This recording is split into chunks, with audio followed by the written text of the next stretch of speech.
What's up everybody, welcome back to another tutorial. In today's video we're going to be going over K-means clustering and how we can apply K-means clustering to soccer analysis. So K-means clustering is really cool. It allows us to group different data sets, data points, and different kind of things in a data set together. If you haven't already, be sure to go watch my introductory to K-means clustering. I'll link it right here in the video. And that kind of just gives a brief overview of what K-means clustering is and what it's trying to accomplish. So we're going to be doing this in Python as the video mentions. We will be using a StatsBomb data set. It's one of their free matches from the World Cup. It's the World Cup final. So you can download that. I've converted it from JSON into CSV. You can download it in my GitHub. I'll leave a link in the description below. And what we're going to be doing is just clustering the passes that France made in the World Cup final into different groups. This is a very simple tutorial. It's not something very advanced. It would be better to do K-means with more data points usually, but for this tutorial it's going to be very simple, just so you know kind of how to implement it, kind of what's going on behind the scenes, so then you can take your own data sets, your own data points, and start to mess around with it and kind of do your own analysis. But if you haven't already, be sure to hit like on this video, and without further ado, let's jump into the tutorial. Alright everybody, let's jump into the tutorial. We're going to be doing this in Jupyter Notebooks as we have in the past. If you haven't already, check out this video on how to install Jupyter Notebooks. I'll link it right here in the video somewhere.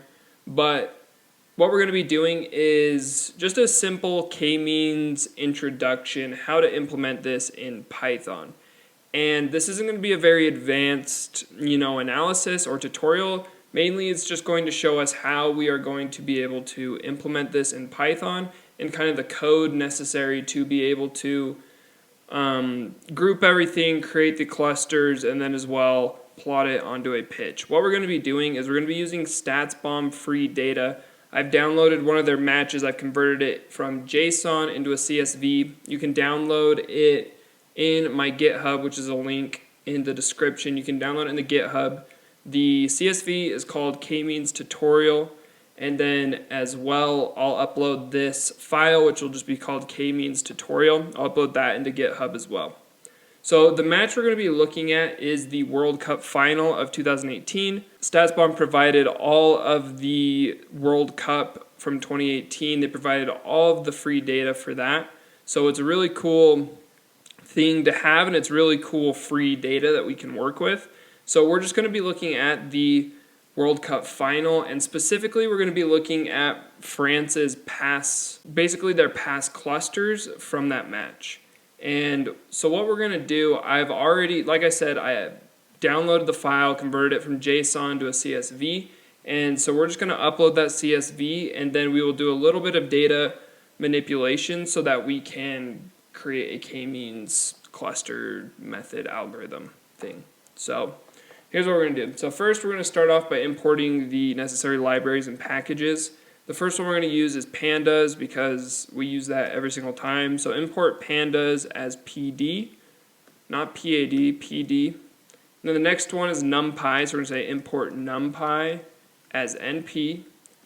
And then we're going to import matplotlib, so we're going to say import matplotlib.pyplot as PLT. So pandas is going to allow us to upload our data and work with it like an Excel document basically. NumPy is going to allow us to make a couple of manipulations to the data. And then matplotlib is going to allow us to plot the data and kind of plot the passes. The next thing we're going to do is I use a package called MPL Soccer, which has been developed for a lot of great uses of soccer. It's a great package. All you have to do to get this set up is you have to pip install MPL Soccer on your machine, whether that's in the command line or in the terminal, depending on your system. But to do this, we just say from MPL soccer.pitch import pitch. So the pitch right here is capitalized, just so you know. And then the next thing we need to do to create the actual K-means clustering algorithm method is a library called scikit-learn.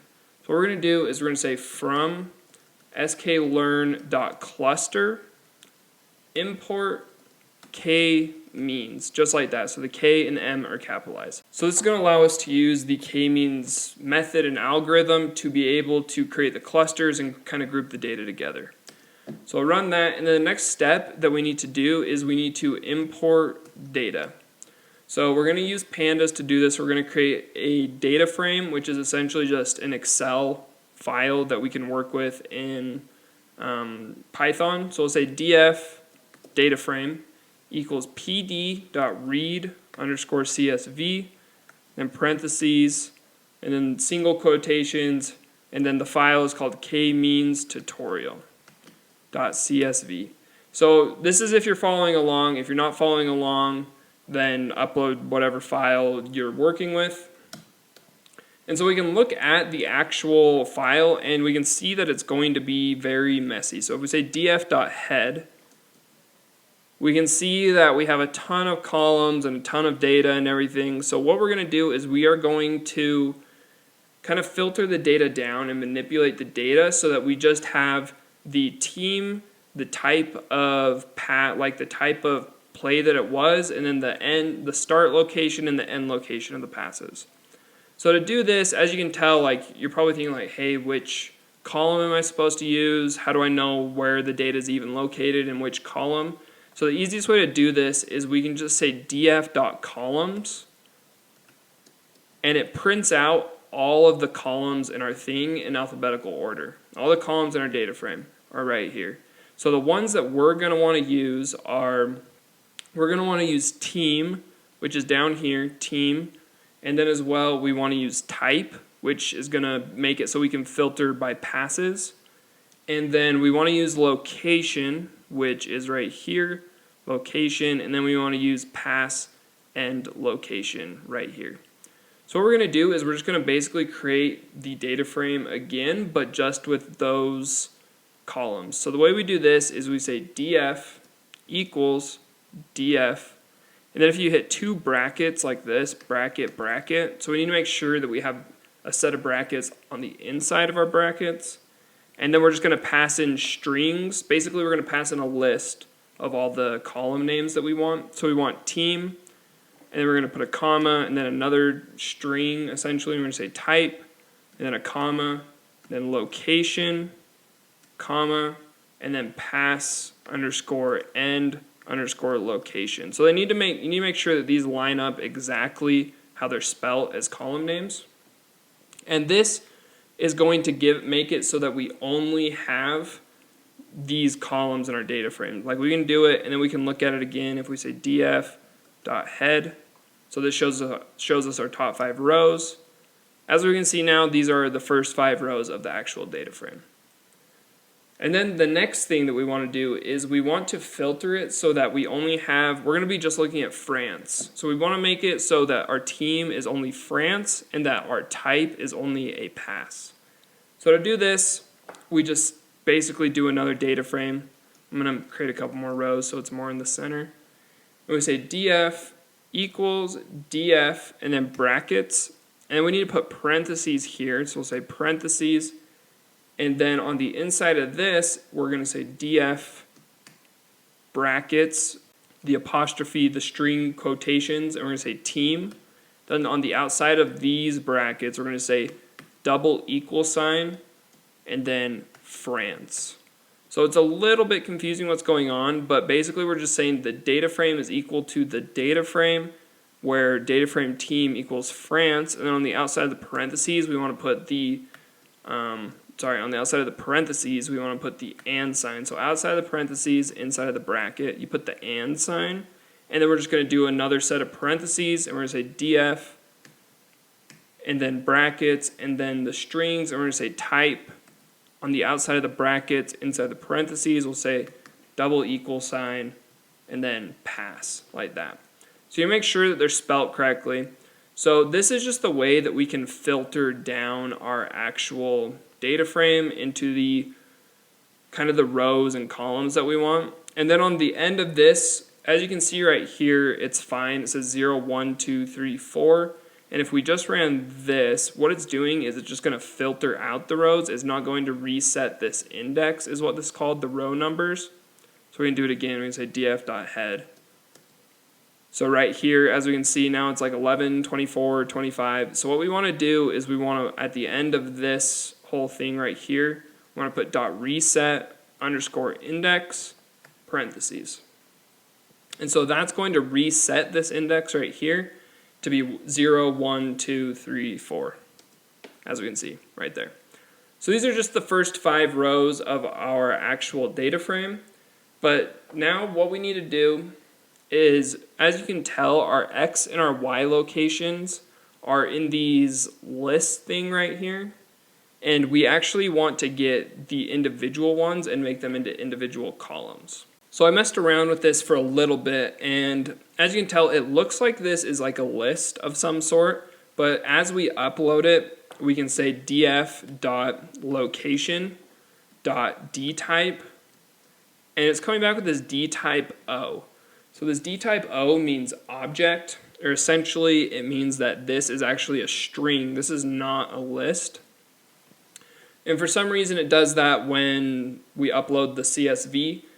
I know there are ways to get around this so it'll upload correctly, but for right now and for beginners purposes, we're gonna go over how to actually split this and then turn it into a float is what it's called. And a float essentially is just a decimal number. It's an integer is a whole number, so like 48 or 50, and then the float is like the 48.0, 50.0, or if we had like 50.5 or 50.4. So that's a float. So what we're going to do is we're going to split both of these columns. So we have the X, Y, and then we'll have the end X and the end Y. So what we're going to do first is we're going to actually create the X and Y column. And to do this, we say df and then parenthesis again, and then we're going to say X in one set of quotations and then Y in another set of quotations. So this is how we're creating the actual columns, and we're going to say equals df.location.str.split, and then we will say expand equals true. So what this is going to do is it's going to take this list right here, it's going to take this string right here, and it's going to split it right down the middle at this comma separator. So we can, and then we're going to do the same thing for the pass end location. So you can just copy this. So if you just Command C and then copy, and then make sure you put end X right here. I like to capitalize the X, and then end Y right here. And then you change this df.location.string.split to be df.pass end location. So essentially this is just going to split our location column in half, and it's going to split our pass end location column in half. And it's going to add both of those to an X, Y, end X, and end Y column. So we'll run that, and I'll kind of show you what our new data frame looks like.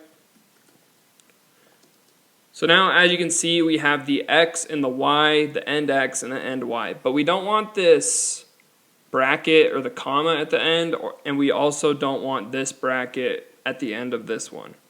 So what we're going to do is we're going to do a little bit of string manipulation. This is really good to actually know, just so we know what we're doing in the future. I'm going to run a couple more lines. But what we're going to do now is we are going to say df x, so we're going to work with the x column. Then we're going to say equals df.loc. So this is how we can locate specific rows and columns. Essentially, this is how we can locate specific cells in our thing. So we're going to say right here, we're going to say the colon. So the first one in loc is the rows, and then we're going to pass in the string quotations, we're going to pass in x. So right here we're saying equals df.loc, so we want to select all the rows and then the x column. And then we're going to say this is equal to df.x.map. And then this is kind of where it gets a little bit tricky, but we're going to say something called lambda x. Sorry, it's lambda. So it should pop up green, x, and then in these colon right here, then we're going to say x, and then the brackets, and then we're going to say 1 through -1, and then at the end dot as type, and then pass in float. So what this is going to do is it's going to go down the entire X column, and it's going to use indexing on each one of these rows, and it's going to start from the first index of a string. So strings start at 0 like lists do. So this is 0, then this is 1. So it's going to take the first one and it's going to go all the way up to the very last one. This is what this -1 means. It means the very last one. So it's going to take the 8, the 4, the 8, the dot, and the 0, but it's going to leave out the comma. Same thing down here, 49.0, leave out the comma. And then we're going to switch it to be a float. So basically we're going to do this to all the rest of these 3 columns. I'm just going to copy this and paste it 3 times so I don't have to type that. And I would like to mention this is only specific for this file. If you have a file where you're not needing to do this, then you can just kind of skip this step. But this is for if you're working with this file or if you're having any sort of issues with this type of stats bomb errors popping up. So then we just need to change this in here. Just make sure you change all your x's to y. So we'll say df.xy. Leave these x's right here. And then down here we'll change it to end x. And x, and then right here as well, end x, leave those ones, and then end y, and y, and end y. And then after we do all this, so we've changed all of these, we're going to want to drop location and pass end location. So we'll say df equals df.drop, and then pass in a list, and we'll just say location and pass underscore end underscore location. And then on the outside of this, you just say axis equals 1. So this, by saying axis equals 1, is telling you that you want it to look across the column names rather than the indexes or the rows. So now that we've done this, as you can tell, it ran good. So let's do df.head, and we'll take one last look at our data frame. So now as you can see, we have x and y, end x, end y right there. But I messed up because that should be, oh yeah. Okay, so I messed up. So with the y's, we actually want to start from not 1 but 0 because they don't have the bracket in front. So we want to start from 0. So just go back, change those to be zeros. You might have to rerun all of these. So like just go back to the top and rerun everything.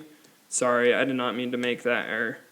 Okay, but anyways, if you change the 1 to 0 on the y values, so on the y and the end y, now we have the proper values and everything.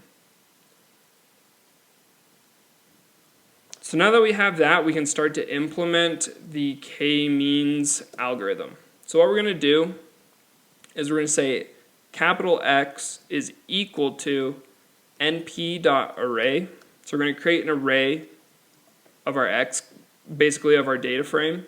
And we're going to say df, and then in parentheses twice, and then we want to pass in our X and our y, and then we want to pass in our end x and our end y.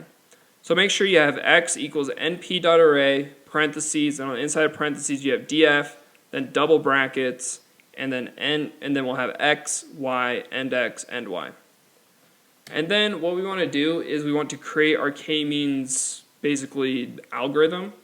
So we're going to instantiate this method right here. We're going to say KMeans equals, and then capital K, capital M, KMeans, then parentheses, and then right here is where we're going to state how many clusters we want, and then as well we'll create something called a random state, which means that no matter how many times we do this, we're going to get the same results based on if we keep passing the data. Like we won't get different clusters of everything. So that's called random state. But we'll say n clusters, and there's not really a exact way of knowing how many clusters you should have. You can kind of mess with it. There isn't there is a way that you can kind of test it called the elbow method. I'm not going to go over the elbow method. That's more of an advanced technique. I might do it in an advanced tutorial. But we'll do 10 since we're doing passes and we have a lot of passes in a game. So we'll say n underscore clusters equals 10. And then we'll say random underscore state equals 100. So like I said, random state, that's going to make it so that no matter how many times we run this, we're going to get the same results for our clusters. The only way we're going to get a different cluster is if something changes, like with what we pass into the X value, into our features essentially. They're called features or attributes. And then as well if some of the data changes. That's really the only way. Otherwise we're going to get the same result every time. And then the next thing we're going to do is we're going to fit our k-means in with our features. So this is going to fit so that we can make predictions. So basically k-mean, what we have to do is say k-means.fit, parentheses, and then our capital X. And then we're going to create another column called cluster. So we'll say df cluster. And we'll say this equals k-means dot, and this is where we make our predictions and basically put things into clusters. We'll say df dot or k-means dot predict x. So I'll run that, and now if we take a look at df again, we can do df dot head. We can see that we now have clusters right here, which is super helpful. And one thing I like to do is see which clusters kind of have the most values. This is how we can tell, hey, these were the most, this cluster had the most passes in it, and we can kind of do a little bit of analysis to start plotting those. So if we say df.cluster.value underscore counts, parentheses, so as we can see, cluster 0, cluster 1, and cluster 6 were kind of the three main clusters. So we're going to plot those just so we can look at them. So what we're going to do now is just start plotting. And we can do this. We're going to use matplotlib and MPL soccer. We'll say fig, comma, ax equals plt.subplots. And then we'll say fig size equals, and then in parentheses, we'll just do a 10 by 10 for now. And then we're going to say fig.set underscore face color. So this sets the face color of our figure. And I've been using like this smoke gray hex color recently. It's just 38383B, pretty simple to remember. And then as well, we want to do something where we set the AX patch.set face color. This just sets the outside borders essentially the same color. So we'll say ax.patch.set underscore face color, and then we'll just pass in that same color. So 38383B. And then the next thing we're going to do is we're going to plot the pitch. So we'll say pitch equals, so this is where MPL soccer comes in, capital pitch right here, and then we'll say pitch underscore type equals, since we're using StatsBomb data, we will say StatsBomb. So the reason we're going to use StatsBomb is because the data is going to be on the same dimension as the pitch that we're creating right here. And then orientation, we will say horizontal. There we go. And then pitch color, we want it to just be that same thing. So we'll say pitch underscore color equals, and then that same thing that we did, 38383B. And then line color, so the color of like the pitch lines, we'll say line underscore color equals, we can just do white. And then we want to pass in fig size in here as well. We will say in parentheses 10, 10. And then we're going to say constrained underscore layout equals false. And then tight underscore layout equals true. And then we want to view the full pitch. So we'll say view equals in parentheses or in quotations full. And then to get the actual thing, we just can say pitch.draw and then say AX equals AX. So we can run that and we can see, alrighty, now we have our pitch and we're going to plot some clusters on them. So what we're going to do is what I like to do is I like to run a for loop over this entire data frame right here, and basically just look at the cluster and say, okay, if this row belongs to this cluster, plot it this color. If this row belongs to this cluster, plot it to this color, essentially. So as we can see, cluster 0 is all of these right here.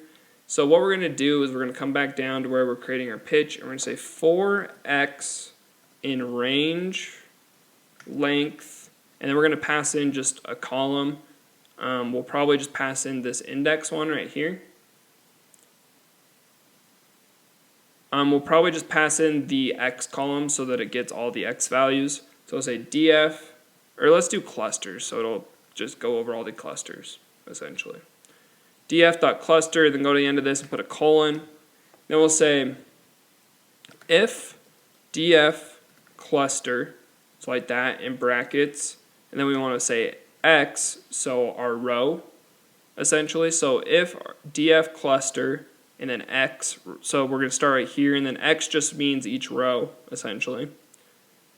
And then we'll say is equal to 0, because that was our one that we had the most. And then I like to use MPL Soccer to create the pitch line. So we'll say pitch.lines.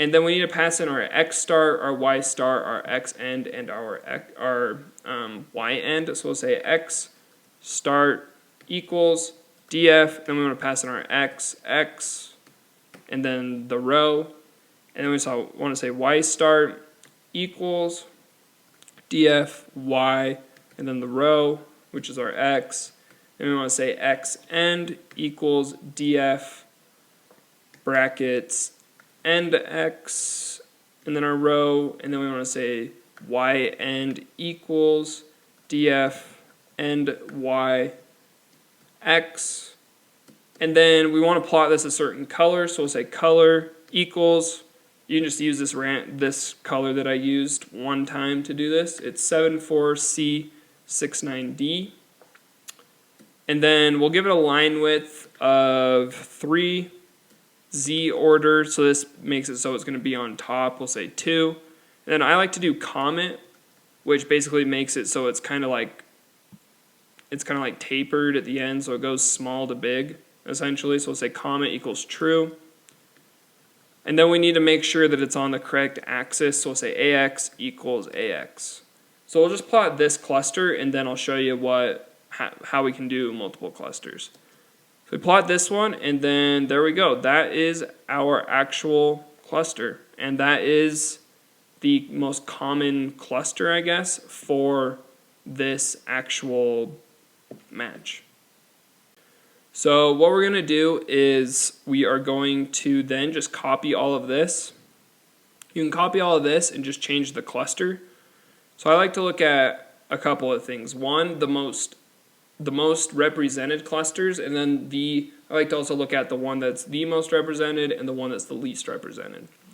So we'll just do the one that's the most represented and the least represented. So 5 is the least represented, it only had 14 passes in it. So we'll say if the cluster is equal to 5, then we will plot it, let's do ADD8E6, not 3-6, E6. Then we'll plot that, and okay, as you can tell, this was the least common area where France was making passes during the World Cup final. So we're going from left to right. So it looks like down in here, I believe it was Benjamin Pavard was the right back. He was probably more in this area, which, I mean, just from a quick analysis, you can probably say, France probably was a little bit higher up the pitch most of the game. They probably weren't sitting back here. I mean, you can look at all the clusters as well as if you want to do some analysis. So it's just a very basic and simple way of doing a K-means analysis and kind of clustering and grouping the different passes together. What you can do and what K-means is really useful for is starting to pass in more features and variables. So right here, instead of just having x, y, end x, and end y, you could start to pass in other columns, such as right here there was pass height, pass length, pass recipient. You can start to pass in all this. You start to add in all of these other features, which would make your passing model a little bit more complex and a little bit more viable than just passing in the end x and the end y and the x and y. But this is a really good way to get started and a good way to kind of get the basics down of what K-means is and what it's doing, just so you can kind of see a little bit of what's going on. So that's it for this video, guys. Thanks for watching. If you have any questions, be sure to hit me up on Twitter, as well as be sure to give this video a thumbs up and hit the subscribe button. And be sure to check out all the other check out this playlist that has all the other tutorials right here. I'll link it in the video, and you can check that out. It'll be really awesome. So that's it. Catch you in the next one. See ya.